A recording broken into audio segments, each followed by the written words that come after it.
Hello everyone, ಹೇಗಿದ್ದೀರಾ? ಎಲ್ಲರೂ ಚೆನ್ನಾಗಿದ್ದೀರಾ? ಅದೇ ರೀತಿ ನಿಮ್ಮ ಲೈಫ್ನಲ್ಲಿ ಪಾಸಿಟಿವ್ ಆಗಿ ಥಿಂಕ್ ಮಾಡ್ತಾ ಇದ್ದೀರಾ ಅಂದ್ಕೊಂಡಿದ್ದೀನಿ.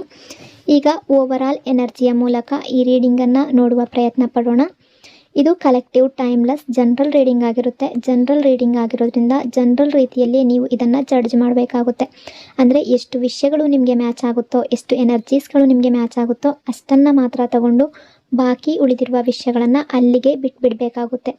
ಈ ರೀಡಿಂಗಲ್ಲಿ ಬರುವ ಯಾವುದೇ ವಿಷಯಗಳನ್ನಾಗಲಿ ಫೋರ್ಸ್ಫುಲ್ಲಾಗಿ ನಿಮ್ಮ ಮೇಲೆ ನೀವು ಹಾಕ್ಕೊಳ್ಬಾರ್ದು. ಹಾಗಾದರೆ ಈಗ ರೀಡಿಂಗನ್ನು ಶುರು ಮಾಡೋಣ. ಇಲ್ಲಿ ನಿಮ್ಮ ಎನರ್ಜಿಯ ಅಕಾರ್ಡಿಂಗ್ ನೋಡೋದಾದರೆ ತುಂಬ ಕ್ಲಿಯರಾಗಿ ಏನು ಕಾಣಿಸ್ತಾ ಇದೆ ಅಂದರೆ, ಈಗ ನೀವು ನಿಮ್ಮನ್ನು ಪ್ರೀತಿಸುವಂತಹ ಫೇಸ್ಗೆ ಬಂದಿದ್ದೀರಾ. ನಿಮ್ಮನ್ನು ನೀವು ಪ್ರೀತಿಸೋ ರೀತಿ ಅಂದರೆ ನಿಮ್ಮನ್ನು ಸೆಲ್ಫ್ ಲವ್ವನ್ನು ಮಾಡ್ಕೊಳ್ತಾ ಇದ್ದೀರಾ. ಹೌದು, ಈಗ ಒಂದು ಟೈಮ್ ಇತ್ತು ನೀವು ಇನ್ನೊಬ್ಬರಿಗಾಗಿ ತುಂಬ ಟೈಮ್ ವೇಸ್ಟ್ ಮಾಡ್ತಾ ಇದ್ದಿರಬಹುದು. ಓವರ್ ಕೇರ್ ಅವರಿಗೆ ಕೊಡ್ತಾ ಇರ್ಬೋದು, ಓವರ್ ಲವ್ವನ್ನು ತೋರಿಸಿರ್ಬೋದು, ಓವರ್ ಎಫರ್ಟ್ ಹಾಕಿರ್ಬೋದು. ಆ ರಿಲೇಷನ್ಶಿಪ್ಪನ್ನು ಉಳಿಸ್ಕೊಳ್ಳೋದಕ್ಕೆ, ಆ ರಿಲೇಷನ್ಶಿಪ್ ಕಂಟಿನ್ಯೂ ಮಾಡೋದಕ್ಕೆ ನೀವು ತುಂಬ ಎಫರ್ಟನ್ನು ಹಾಕಿರಬಹುದು. ಆದರೆ ಈಗ ನಿಮ್ಮ ಫೋಕಸ್ ಸಂಪೂರ್ಣವಾಗಿ ನಿಮ್ಮ ಲೈಫ್ ಮೇಲೆ, ನಿಮ್ಮ ಗ್ರೋತ್ ಮೇಲೆ, ನಿಮ್ಮ ಡಿಸಿಪ್ಲಿನ್ ಮೇಲೆ ಇದೆ ಅನ್ನೋ ರೀತಿ ಕಾಣಿಸ್ತಾ ಇದೆ. ನೀವೀಗ ನಿಮ್ಮ ಹೆಲ್ತ್ ಬಗ್ಗೆ ಥಿಂಕ್ ಮಾಡ್ತಾ ಇರಬಹುದು, ನಿಮ್ಮ ಫಿಟ್ನೆಸ್ ಬಗ್ಗೆ ಅಟೆನ್ಷನ್ ಕೊಡ್ತಾ ಇರಬಹುದು, ನಿಮ್ಮ ಪರ್ಸ್ನಾಲಿಟಿ ಚೇಂಜ್ ಮಾಡ್ಕೊಳ್ತಾ ಇದ್ದೀರಾ ಅಂತ ಕೂಡ ಕೆಲವರ ಎನರ್ಜಿ ರಿಫ್ಲೆಕ್ಟ್ ಆಗ್ತಾ ಇದೆ. ಅಂದರೆ ನಿಮ್ಮ ಡ್ರೆಸ್ಸಿಂಗ್ ಸೆನ್ಸ್, ಫ್ಯಾಷನ್ ಸೆನ್ಸ್ ಕೂಡ ಚೇಂಜ್ ಆಗ್ತಾ ಇರಬಹುದು. ಅಥವಾ ನೀವು ಪ್ರಾಕ್ಟಿಕಲ್ಲಾಗಿ ಲೈಫ್ ಹ್ಯಾಂಡಲ್ ಮಾಡಬೇಕು ಅನ್ನೋ ಮೈಂಡ್ ಸೆಟ್ಗೆ ಬಂದಿರುವ ರೀತಿ ಕೂಡ ಕಾಣಿಸ್ತಾ ಇದೆ. ಇದು ನಾರ್ಮಲ್ ಆಗಿರುವ ಚೇಂಜ್ ಅಂತ ಅನ್ನಿಸ್ತಾ ಇಲ್ಲ. ಇದು ಇನ್ನರ್ ಟ್ರಾನ್ಸ್ಫರ್ಮೇಷನ್ ಅನ್ನುವ ರೀತಿ ಎನರ್ಜಿ ರಿಫ್ಲೆಕ್ಟ್ ಆಗ್ತಾ ಇದೆ.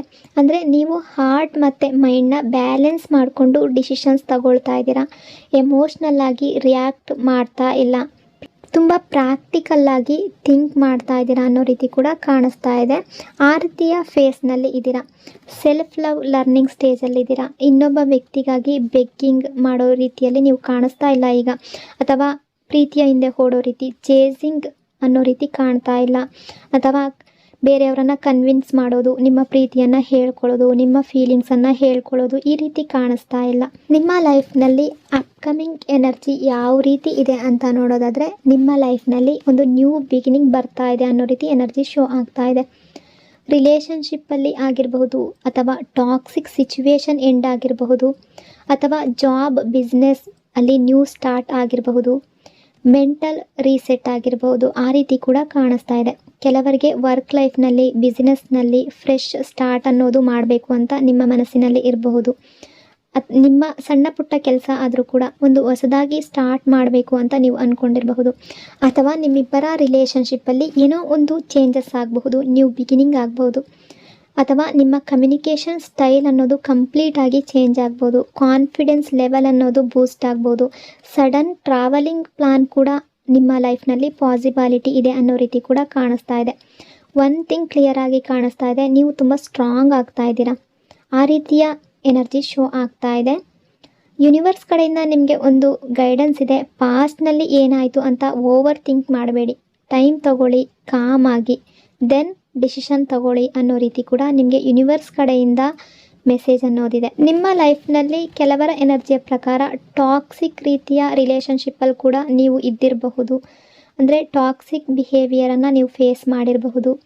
ಅಥವಾ ಮ್ಯಾನಿಪ್ಯುಲೇಷನ್, ಆ ರೀತಿ ಕೂಡ ಕಾಣಿಸ್ತಾ ಇದೆ. ತುಂಬ ಎಮೋಷ್ನಲಿ ಹರ್ಟ್ ಆಗಿರ್ಬೋದು ನೀವು ಪಾಸ್ಟ್ನಲ್ಲಿ. ಅಥವಾ ಈ ರಿಲೇಷನ್ಶಿಪ್ಪಿಂದ ತುಂಬ ಟ್ರಸ್ಟ್ ಬ್ರೇಕ್ ಆಗಿರಬಹುದು. ಮಿಸ್ಅಂಡರ್ಸ್ಟ್ಯಾಂಡಿಂಗ್ ಅನ್ನೋದು ತುಂಬ ಜಾಸ್ತಿ ಬಂದಿರಬಹುದು. ಅಂದರೆ ಈ ರಿಲೇಷನ್ಶಿಪ್ಪಲ್ಲಿ ಆ ರೀತಿ ಆಗಿರ್ಬೋದು. ಅಥವಾ ನಿಮ್ಮ ಲೈಫ್ನಲ್ಲಿ ಯಾವುದಾದ್ರೊಂದು ಸಿಚುವೇಷನಲ್ಲಿ ತುಂಬ ಟಾಕ್ಸಿಕ್ ರಿಲೇಷನ್ಶಿಪ್ಪಲ್ಲಿ ಇರಬಹುದು. ಅಥವಾ ಆ ರೀತಿ ಫೇಸ್ ಮಾಡಿದ್ದೀರಾ ಅಂತ ಅನ್ನಿಸ್ತಾ ಇದೆ. ಅದು ಲೈಫ್ನ ಸಿಚುವೇಶನ್ ಕೂಡ ಆಗಿರಬಹುದು ಅನ್ನೋ ರೀತಿ ಕೂಡ ಎನರ್ಜಿ ಶೋ ಆಗ್ತಾ ಇದೆ. ಅಂದರೆ ಒಬ್ಬ ವ್ಯಕ್ತಿ ಕಡೆಯಿಂದ ಅಂತ ಹೇಳೋದಕ್ಕಾಗೋದಿಲ್ಲ, ಯಾವುದಾದ್ರೊಂದು ಸಿಚುವೇಷನ್ನಲ್ಲೂ ಕೂಡ ನೀವು ತುಂಬ ಸ್ಟ್ರಗಲ್ ಪಟ್ಟಿರಬಹುದು. ನೀವು ಅದನ್ನು ಎಂಡ್ ಮಾಡ್ತೀರಾ ಅನ್ನೋ ರೀತಿ ಕೂಡ ಎನರ್ಜಿ ಶೋ ಆಗ್ತಾ ಇದೆ. ಎಂಡ್ ಅಂದರೆ ಹೇಟ್ ಅಂತ ಅಲ್ಲ, ನೀವು ನಿಮ್ಮ ಲೈಫನ್ನು, ನಿಮ್ಮ ಫ್ಯೂಚರ್ ಬಗ್ಗೆ ತುಂಬ ಥಿಂಕ್ ಮಾಡ್ತೀರಾ ಅನ್ನೋ ರೀತಿ ಕೂಡ ಎನರ್ಜಿ ಶೋ ಆಗ್ತಾ ಇದೆ. ಈಗ ಈ ಪರ್ಸನ್ ಎನರ್ಜಿ ಅಕಾರ್ಡಿಂಗ್ ನೋಡೋದಾದರೆ, ಈ ಪರ್ಸನ್ ಅಂದರೆ ನಿಮ್ಮ ಪಾರ್ಟ್ನರ್ ಆಗಿರ್ಬೋದು, ಅಥವಾ ಈ ವ್ಯಕ್ತಿ ನಿಮ್ಮ ಬಗ್ಗೆ ತುಂಬ ಕನ್ಫ್ಯೂಸ್ ಆಗಿದ್ದಾರೆ, ವಿಷಯದ ಬಗ್ಗೆ ತುಂಬ ಕನ್ಫ್ಯೂಸ್ ಆಗಿದ್ದಾರೆ, ಡಿಫೆನ್ಸಿವ್ ಮೂಡ್ನಲ್ಲಿದ್ದಾರೆ ಅಂತ ಅನ್ನಿಸ್ತಾ ಇದೆ. ತುಂಬ ಗಿಲ್ಟ್ ಅನ್ನೋದು ಇವರನ್ನು ಕಾಡ್ತಾ ಇದೆ, ರಿಗ್ರೆಟ್ ಫೀಲ್ ಆಗ್ತಾ ಇದೆ. ವಿಷಯದ ಬಗ್ಗೆ ಇವರಿಗೆ ಕ್ಲಾರಿಟಿ ಅನ್ನೋದು ಸಿಗ್ತಾ ಇಲ್ಲ. ಬಟ್ ಅವರಿಗೆ ಗೊತ್ತು ಇವ್ರು ಮಿಸ್ಟೇಕ್ ಮಾಡಿದ್ದಾರೆ ಅಂತ. ಅಂದರೆ ಅದನ್ನು ಅಕ್ಸೆಪ್ಟ್ ಮಾಡುವಂಥ ಕರೇಜ್ ಇವ್ರ ಹತ್ರ ಇಲ್ಲ, ಧೈರ್ಯ ಅನ್ನೋದು ಇಲ್ಲ. ಇವ್ರು ಮಿಸ್ಟೇಕ್ ಮಾಡಿದ್ದಾರೆ, ಈ ರಿಲೇಷನ್ಶಿಪ್ಪಲ್ಲಿ ತಪ್ಪು ಮಾಡಿದ್ದಾರೆ ಅನ್ನೋದು ಇವ್ರಿಗೆ ಗೊತ್ತಿದೆ. ಬಟ್ ಫೇಸ್ ಮಾಡೋ ಸ್ಟ್ರೆಂತ್ ಅನ್ನೋದು ಇವರಲ್ಲಿ ಕಾಣಿಸ್ತಾ ಇಲ್ಲ ಈಗ ಪ್ರೆಸೆಂಟಲ್ಲಿ. ಅವ್ರಿಗೆ ಫಿಯರ್ ಇದೆ, ನೀವು ರಿಯಾಕ್ಟ್ ಮಾಡ್ತೀರೇನೋ, ಸಿಚುವೇಶನ್ ಫೈಟ್ ಆಗಿ ತಿರುಗಿಬಿಡುತ್ತೇನೋ. ಅಂದರೆ ಇವರು ನಿಮಗೆ ಅರ್ಥ ಮಾಡಿಸೋದಕ್ಕೆ ಬಂದರೆ ನೀವು ಎಲ್ಲಿ ರಿಯಾಕ್ಟ್ ಮಾಡ್ತೀರೋ, ಮಿಸ್ಅಂಡರ್ಸ್ಟ್ಯಾಂಡಿಂಗ್ ಇನ್ನೂ ಜಾಸ್ತಿ ಆಗಿಬಿಡುತ್ತೇನೋ ಅನ್ನೋ ರೀತಿ ಥಿಂಕ್ ಮಾಡ್ತಾ ಇದ್ದಾರೆ.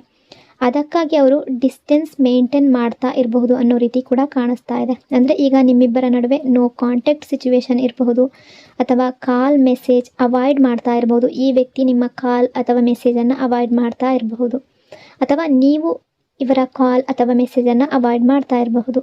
ಅಂದರೆ ಈ ಪರ್ಸನ್ನ ಎನರ್ಜಿಯ ಅಕಾರ್ಡಿಂಗ್ ಸ್ವಲ್ಪ ಫಿಯರ್ ಇದೆ ಇವ್ರಿಗೆ ಅಂತ ಅನ್ನಿಸ್ತಾ ಇದೆ. ಅಂದರೆ ಇವ್ರಿಗೆ ಫೀಲಿಂಗ್ಸ್ ಇದೆ, ನಿಮ್ಮ ಹತ್ರ ಮಾತಾಡಬೇಕು ಅನ್ನೋದು ಇದೆ, ಬಟ್ ಎಲ್ಲಿ ನೀವು ರಿಯಾಕ್ಟ್ ಮಾಡ್ತೀರೋ ಅನ್ನೋ ಭಯ ಕೂಡ ಇದೆ ಅನ್ನೋ ರೀತಿ ಕೂಡ ಕೆಲವರ ಎನರ್ಜಿ ರಿಫ್ಲೆಕ್ಟ್ ಆಗ್ತಾ ಇದೆ. ಇನ್ನು ಸ್ಟ್ರಾಂಗ್ ಆಗಿರೋ ಎನರ್ಜಿ ಯಾವ ರೀತಿ ರಿಫ್ಲೆಕ್ಟ್ ಆಗ್ತಾ ಇದೆ ಅಂದರೆ, ಈ ಪರ್ಸನ್ ನಿಮ್ಮ ಕಡೆಗೆ ಎಕ್ಸ್ಟ್ರೀಮ್ ಲೆವೆಲಲ್ಲಿ ಅಟ್ರಾಕ್ಷನ್ ಫೀಲ್ ಮಾಡ್ತಾ ಇದ್ದಾರೆ, ನಿಮ್ಮ ಜೊತೆ ಫ್ಯೂಚರ್ ಇಮ್ಯಾಜಿನ್ ಮಾಡ್ತಾ ಇದ್ದಾರೆ. ನಿಮ್ಮ ವ್ಯಾಲ್ಯೂ ಏನು ಅನ್ನೋದು ಈಗ ಅರ್ಥ ಆಗ್ತಾ ಇದೆ. ಅಂದರೆ ನಿಮ್ಮ ಕೇರ್, ನಿಮ್ಮ ಲವ್, ನಿಮ್ಮ ಲಾಯಲ್ಟಿ ಇದು ರೇರ್ ಅಂತ ಇವ್ರಿಗೆ ರಿಯಲೈಸ್ ಆಗ್ತಾ ಇದೆ. ನೀವು ಚೇಸ್ ಮಾಡ್ತಾ ಇದ್ದಾಗ, ಅಂದರೆ ಹಿಂದೆ ಈ ಪರ್ಸನ್ನ ನೀವು ತುಂಬ ಚೇಸ್ ಮಾಡ್ತಾ ಇದ್ರಿ ಅಂತ ಅನ್ನಿಸ್ತಾ ಇದೆ. ಈ ರಿಲೇಷನ್ಶಿಪ್ಪಲ್ಲಿ ಈ ಪರ್ಸನ್ ನಿಮ್ಮ ಲೈಫ್ನಲ್ಲಿ ಬೇಕು, ಇವರ ಒಂದು ಕಾಲ್ ಮೆಸೇಜ್ಗಾಗಿ ತುಂಬ ಕಾಯ್ತಾ ಇದ್ರಿ, ಅಥವಾ ಅವರ ಕಡೆಯಿಂದ ಒಂದು ಕಾಲ್ ಅಥವಾ ಮೆಸೇಜ್ ಬಂದರೆ ನಿಮಗೆ ಏನೋ ಲೈಫ್ನಲ್ಲಿ ಸಿಕ್ಕಿದ ಹಾಗೆ ನೀವು ಹ್ಯಾಪಿ ಆಗ್ತಾ ಇದ್ರಿ, ನಿಮಗೆ ತುಂಬ ಖುಷಿ ಆಗ್ತಾ ಇತ್ತು. ಅವರ ಮಾತುಗಳನ್ನು ಆವಾಗವಾಗ ನೆನಪು ಮಾಡ್ಕೊಳ್ತಾ ಇದ್ರಿ, ರಿಪೀಟೆಡ್ ಆಗಿ ಇವರನ್ನು ನೆನಪು ಮಾಡ್ಕೊಳ್ತಾ ಇದ್ರಿ, ಇವರನ್ನು ಇಮ್ಯಾಜಿನ್ ಮಾಡ್ಕೊಳ್ತಾ ಇದ್ರಿ. ನಿಮಗೆ ಗೊತ್ತಿಲ್ಲದ ಹಾಗೆ ನಿಮ್ಮ ಮುಖದಲ್ಲಿ ಸ್ಮೈಲ್ ಅನ್ನೋದು ತಾನಾಗೇ ಬರ್ತಾ ಇತ್ತು ಇವರನ್ನು ನೆನಪು ಮಾಡಿಕೊಂಡಾಗ, ಇವರ ಮಾತುಗಳನ್ನು ನೆನಪು ಮಾಡಿಕೊಂಡಾಗ. ಇವರನ್ನು ನೀವು ತುಂಬ ಚೇಸ್ ಮಾಡ್ತಾ ಇದ್ರಿ. ಬಟ್ ಆ ಕಡೆಯಿಂದ ನಿಮಗೆ ಯಾವುದೇ ವ್ಯಾಲ್ಯೂ ಅನ್ನೋದು ಸಿಗದೇ ಇದ್ದಾಗ, ಅಥವಾ ತುಂಬ ಇಗ್ನೋರ್ ಮಾಡಿರಬಹುದು ನಿಮ್ಮನ್ನು, ತುಂಬ ಅಂದರೆ ಯಾವುದೇ ರೀತಿಯಿಂದಲೂ ನಿಮಗೆ ವ್ಯಾಲ್ಯೂ ಕೊಡ್ದಲೇ ನಿಮ್ಮನ್ನು ದೂರ ಇಟ್ಟಾಗ, ಡಿಸ್ಟೆನ್ಸ್ ಕ್ರಿಯೇಟ್ ಮಾಡಿದಾಗ, ನೀವು ಈ ಪರ್ಸನ್ನಿಂದ ಸ್ವಲ್ಪ ದೂರ ಆಗಿರುವ ಸಾಧ್ಯತೆ ಕೂಡ ಇದೆ, ಅಥವಾ ನೀವು ಈ ಪರ್ಸನ್ನಿಂದ ತುಂಬ ದೂರ ಆಗಿರಬಹುದು, ಡಿಸ್ಟೆನ್ಸನ್ನು ಕ್ರಿಯೇಟ್ ಮಾಡ್ಕೊಂಡಿರಬಹುದು. ನೀವು ಡಿಸ್ಟೆನ್ಸ್ ತೆಗೆದುಕೊಂಡಾಗ ಈ ಪರ್ಸನ್ಗೆ ಏನು ಅರ್ಥ ಆಯಿತು ಅಂದರೆ, ನಿಮ್ಮ ವ್ಯಾಲ್ಯೂ ಏನಿದೆ ಅನ್ನೋದು ಈ ಪರ್ಸನ್ಗೆ ಅರ್ಥ ಆಗಿದೆ. ಫೀಲಿಂಗ್ಸ್ ಅನ್ನೋದು ಮಲ್ಟಿಪ್ಲೈ ಆಗಿದೆ. They miss you, emotionally think ಮಾಡ್ತಾ ಇದ್ದಾರೆ ನಿಮ್ಮ ಬಗ್ಗೆ. ನೈಟ್ ಟೈಮ್ನಲ್ಲಿ ಎಕ್ಸ್ಪೆಷಲಿ ನಿಮ್ಮ ಬಗ್ಗೆ ತುಂಬ ಯೋಚನೆ ಮಾಡ್ತಾ ಇದ್ದಾರೆ. ಆ ರೀತಿ ಎನರ್ಜಿ ಕೂಡ ಕಾಣಿಸ್ತಾ ಇದೆ. ನೀವು ಇವರ ಲೈಫಿಂದ ದೂರ ಆದಮೇಲೆ ಈ ಪರ್ಸನ್ ಅಂದ್ಕೊಳ್ತಿದ್ದಾರೆ, ಎಲ್ಲದರಲ್ಲೂ ಇವ್ರಿಗೆ ಮೂಡ್ ಆಫ್ ಆಗಿರೋ ರೀತಿ ಕಾಣಿಸ್ತಾ ಇದೆ. ಕೆಲವರ ಲೈಫ್ನಲ್ಲಿ ನಾನು ಹೇಳ್ತಾ ಇರೋವಂಥದ್ದು ಫೈನಾನ್ಷಿಯಲಿ ಲಾಸ್ ಕೂಡ ಇವ್ರಿಗೆ ಆಗಿದೆ ಅಂತ ಅನ್ನಿಸ್ತಾ ಇದೆ. ತುಂಬ ಸ್ಟ್ರೆಸ್ ಆಗಿದ್ದಾರೆ, ತುಂಬಾ ಲಕ್ ಡ್ರಾಪ್ ಆಗಿದೆ ಅನ್ನೋ ರೀತಿ ಕೂಡ ಥಿಂಕ್ ಮಾಡ್ತಾ ಇದ್ದಾರೆ. ಅವ್ರಿಗೆ ಏನು ಅನ್ನಿಸ್ತಾ ಇದೆ ಅಂದರೆ, ಈ ಪರ್ಸನ್ ನನ್ನ ಲೈಫ್ಗೆ ಲಕ್ಕಿ, ಅಂದರೆ ನೀವು ಈ ಪರ್ಸನ್ ಲೈಫ್ಗೆ ಲಕ್ಕಿ ಅಂತ ಇವರು ಅಂದ್ಕೊಂಡಿದ್ದಾರೆ. ಆ ರೀತಿ ಥಿಂಕ್ ಮಾಡ್ತಾ ಇದ್ದಾರೆ. ಬಟ್ ನೀವು ಇವರಿಂದ ದೂರ ಆದಮೇಲೆ ತುಂಬ ಸ್ಟ್ರೆಸ್ಸಲ್ಲಿದ್ದಾರೆ ಅನ್ನೋ ರೀತಿ ಕೂಡ ಎನರ್ಜಿ ಶೋ ಆಗ್ತಾ ಇದೆ. ಇಲ್ಲಿ ಪ್ರೆಸೆಂಟ್ ಎನರ್ಜಿ ಯಾವ ರೀತಿ ಇದೆ ಅಂತ ನಾನು ಹೇಳ್ತಾ ಇರುವಂಥದ್ದು, ಪ್ರೆಸೆಂಟ್ ಎನರ್ಜಿಯ ಪ್ರಕಾರ ನಿಮ್ಮಿಬ್ಬರ ರಿಲೇಷನ್ಶಿಪ್ಪಲ್ಲಿ ಫ್ಯೂಚರ್ನಲ್ಲಿ ಕ್ಲಾರಿಟಿ ಅನ್ನೋದು ಬರುತ್ತೆ, ರೆಸ್ಪೆಕ್ಟ್ ಅನ್ನೋದು ಬರುತ್ತೆ, ಹಾನೆಸ್ಟ್ ಕಮ್ಯುನಿಕೇಷನ್ ಚಾನ್ಸಸ್ ತುಂಬ ಇದೆ. ಅವರು ನಿಮ್ಮ ಹತ್ರ ಓಪನ್ ಅಪ್ ಆಗುವಂತಹ ಮೂಮೆಂಟ್ ಬರಬಹುದು. But timing very important. Forcing ಮಾಡಿದ್ರೆ ಎಲ್ಲವೂ ಸ್ಪಾಯ್ಲ್ ಆಗುವ ಸಾಧ್ಯತೆ ಕೂಡ ತುಂಬ ಇದೆ. ಹಾಗಾಗಿ ಪೇಷನ್ಸಿಂದ ಸ್ವಲ್ಪ ಕಾಯಬೇಕಾಗುವ ಎನರ್ಜಿ ಕೂಡ ಕಾಣಿಸ್ತಾ ಇದೆ. ಬಟ್ ನಿಮಗೆ ಯೂನಿವರ್ಸ್ ಕಡೆಯಿಂದ ಯಾವ ರೀತಿಯ ಗೈಡೆನ್ಸ್ ಇದೆ ಅಂತ ನೋಡೋದಾದರೆ, ತುಂಬ ಚೇಸ್ ಮಾಡೋದು ಒಳ್ಳೆಯದಲ್ಲ. ಟಾಕ್ಸಿಕ್ ರಿಲೇಷನ್ಶಿಪ್ ಬಗ್ಗೆ ಮತ್ತೆ ಲೂಪ್ನಲ್ಲಿ ಹೋಗಬಾರ್ದು. ಸೆಲ್ಫ್ ರೆಸ್ಪೆಕ್ಟನ್ನು ಕಾಂಪ್ರಮೈಸ್ ಮಾಡ್ಕೋಬಾರ್ದು. ಲವ್ ಇರಬೇಕು, ಬೆಗ್ಗಿಂಗ್ ಅಲ್ಲ. ಬೆಗ್ ಮಾಡ್ತಾ ಒಬ್ಬರ ಹಿಂದೆ ಹೋಗೋದಿಕ್ಕೂ ನಾವು ಲವ್ ಮಾಡೋದಿಕ್ಕೂ ತುಂಬಾ ಡಿಫ್ರೆನ್ಸ್ ಅನ್ನೋದು ಇದೆ. ಕ್ಲಾರಿಟಿ ಮತ್ತು ರೆಸ್ಪೆಕ್ಟ್ ಇದ್ದ ಕಡೆ ರಿಲೇಷನ್ಶಿಪ್ ಸ್ಟ್ರಾಂಗ್ ಆಗಿ ಇರುತ್ತೆ. ಅದನ್ನು ಯೋಚನೆ ಮಾಡಿ ನಿಮ್ಮ ಲೈಫ್ ಬಗ್ಗೆ ನೀವು ಥಿಂಕ್ ಮಾಡಿ, ಫ್ಯೂಚರ್ ಬಗ್ಗೆ ಥಿಂಕ್ ಮಾಡಿ. ಕೇವಲ ಪ್ರೀತಿಯಿಂದನೇ ಓಡೋದ್ರಿಂದ ನನ್ನ ಲೈಫ್ ಆಗುತ್ತೆ ಅನ್ನೋದನ್ನು ಥಿಂಕ್ ಮಾಡಬೇಡಿ.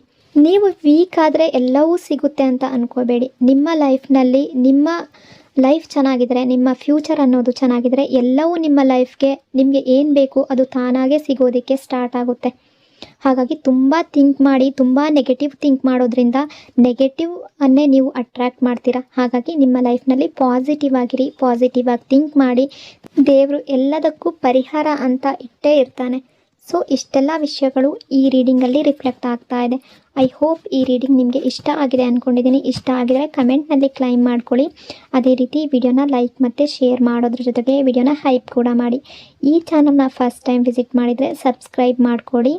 ಇನ್ನೊಂದು ಪವರ್ಫುಲ್ ಡೀಪ್ ರೀಡಿಂಗ್ನೊಂದಿಗೆ ಮತ್ತೆ ಸಿಗ್ತೀನಿ. Until then take care. Thank you so much.